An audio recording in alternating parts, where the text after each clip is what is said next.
Hi friends, channel पे आपका फिर से स्वागत है। नॉलेज बूस्टर सीरीज़ में आज का टॉपिक कुछ यूनिक होने जा रहा है, क्योंकि यह भारतीय इतिहास का एक ऐसा भी दिन रहा है जिस दिन 15,000 लोगों की जान गई थी। और 15,000 लोगों की जान जाने के बावजूद भारतीय इतिहास में यह दिन काले अक्षरों में लिखा गया था। यानी यह दिन 15,000 लोगों की जान लेकर भारतीय इतिहास में अपना नाम दर्ज करा लिया। यानी अगर हम इतिहास से कुछ नहीं सीखते हैं, इतिहास वो पहलू है जो कि हमें आने वाले समय में सुधरने और संभलने का मौका देता है। इतिहास हमें कुछ सीखने का मौका देता है। अगर इतिहास से हम कुछ नहीं सीखे, अगर नहीं बदले, नहीं परिवर्तन किए, तो वह गलती बार बार हम दोहराते रहेंगे और अपने आप को एक दिन विनाश के कगार पर लेके जा सकते हैं। तो अगर अपने आप को बदलना है, सीखना है, तो इतिहास के उन पहलुओं पर ध्यान देना पड़ेगा, इतिहास के उन पहलुओं से सीखना पड़ेगा। अगर इतिहास के उन पहलुओं से हम सीखते हैं, उस पर ध्यान देते हैं, तो आगे चलकर हम अपने लाइफ को बेहतर कर सकते हैं, अपने जनरेशन को बेहतर कर सकते हैं। आज का टॉपिक होने वाला है भोपाल गैस कांड। यानी भारतीय इतिहास का एक ऐसा दिन रहा है जो कि बहुत ही काले अक्षरों में लिखा गया है और भारतीय लोगों के लिए बहुत ही एक बुरा दिन रहा है। हम बात कर रहे हैं भोपाल गैस कांड का, जो कि मध्य प्रदेश में हुआ था, जिसमें 15,000 लोगों से ज़्यादा की जान गई थी। यूनियन कार्बाइड कंपनी थी, जो कि कीटनाशक बनाने वाली कंपनी थी।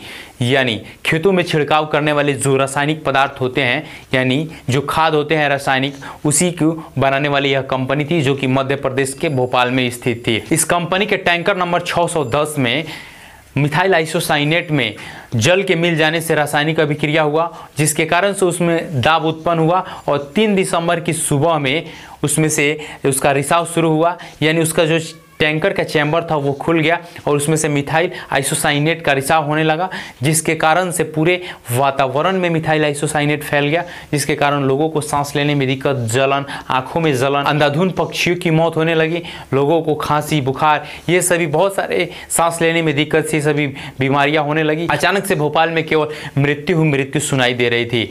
यानी मिथाइल आइसोसाइनेट के कारण बहुत ही बुरा प्रभाव पड़ा और इस बुरे प्रभाव के कारण से वहाँ की जनता की जीवन चरमरा गई। यानी वहाँ का जो जीवन यापन था वो काफ़ी ज़्यादा प्रभावित हुआ। स्वास्थ्य सेवा पर काफ़ी ज़्यादा उसका प्रभाव पड़ा। यानी स्वास्थ्य व्यवस्था पे अधिक लोड हो जाने के कारण अचानक से वहाँ की स्वास्थ्य व्यवस्था भी चरमरा गई।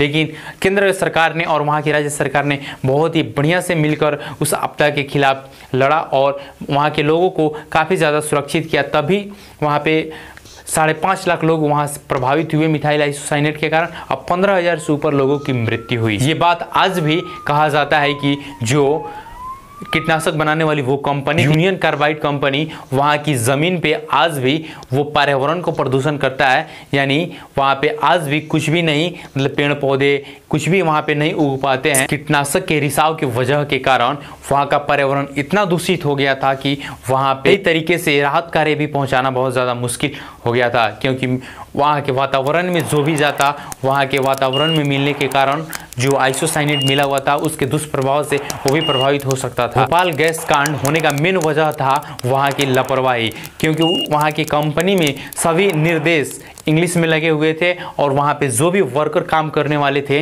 वो लोकल थे, वहाँ की लोकल लैंग्वेज के बारे में पता था और हिंदी के बारे में पता था, लेकिन निर्देश इंग्लिश की होने की वजह से ये लापरवाही हुई और ये लापरवाही की वजह से 15,000 लोगों को अपनी जान देकर ये लापरवाही का नतीजा देखना पड़ा। भोपाल गैस कांड भी एक इतिहास के रूप में ये सचेत करता है कि आने वाले समय में किसी भी चीज़ में अगर लापरवाही करते हैं तो उसका नतीजा क्या हो सकता है। अगर ऐसे ही यूनिक और इंटरेस्टिंग वीडियो देखना चाहते हैं तो चैनल पे बने रहिए।